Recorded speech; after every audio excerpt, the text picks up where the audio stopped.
I'm gonna show you how to check the mount. So right now I'm gonna turn on the car. I have my foot on the brake. I'm gonna put on the reverse, and I'm having my co-worker to check it right there. So I'm gonna rev it up, see if it will jump. Put it in drive.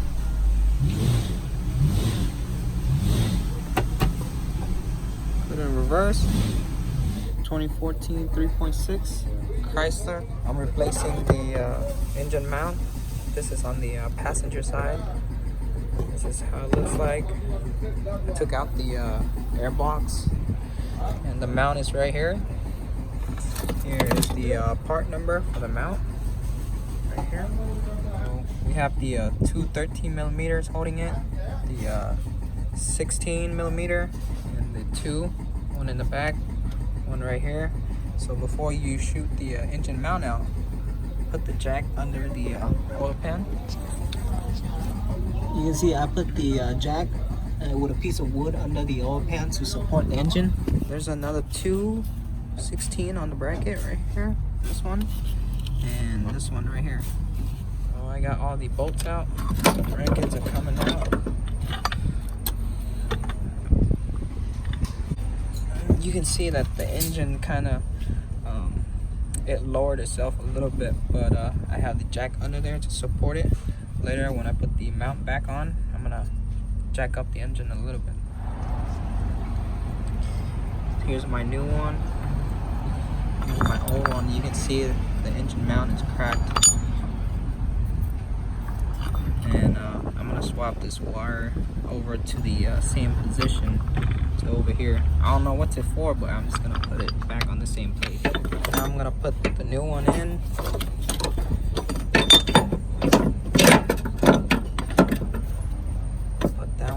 First.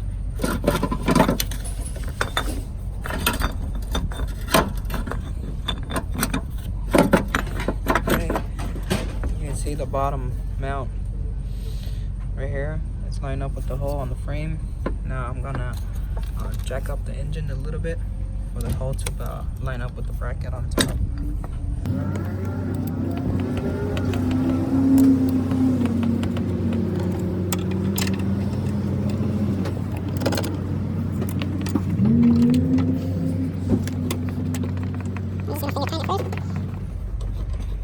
Make sure you put this tip facing the front.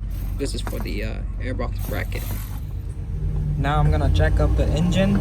So the bolts on the bracket on top here is lined up.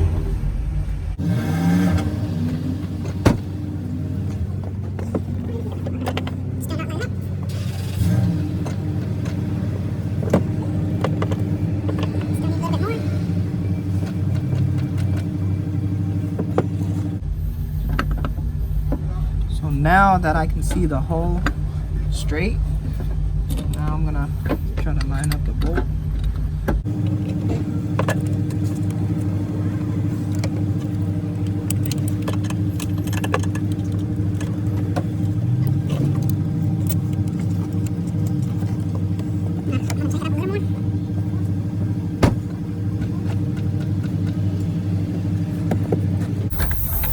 The one on the frame first.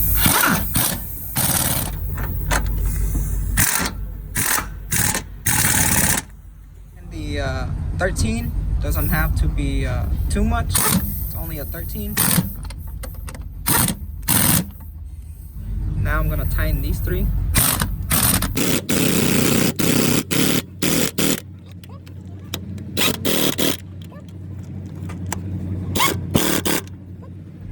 So I got the airbox back, the PCV hose, tightened my 8mm right there, the 13 for the power steering reservoir, and torque spec for the mount for the 16, anywhere from 35 to 40 should be good enough, or 45 is okay too.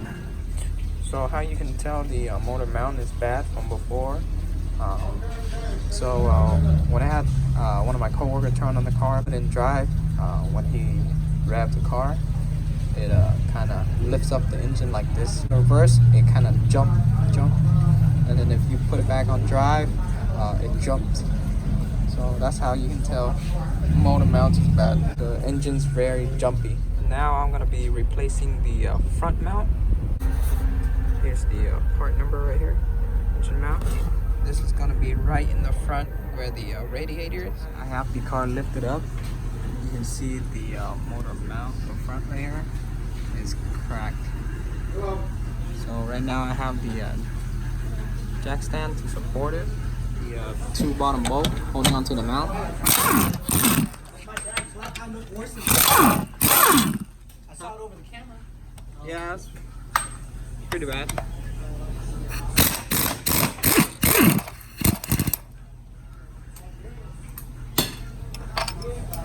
So I'm trying to find my way to sneak this out. I got it to come out.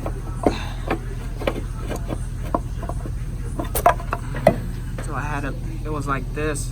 I had to move it a little bit forward, work with it, kind of sneak it out this way. But if you can't go out this way, then try to go the other way. My new one, you can see the old one. It's labeled front right here. And you're gonna put this hook right here towards the front, the same direction. So this is hooked onto the subframe.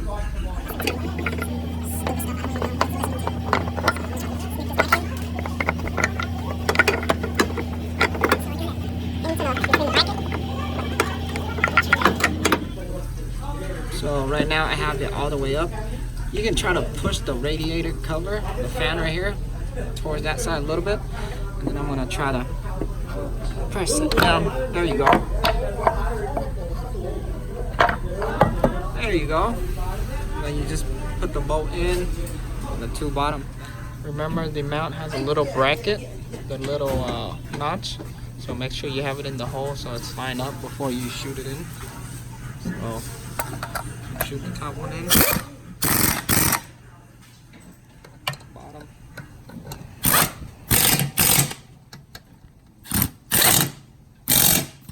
Done. That's it.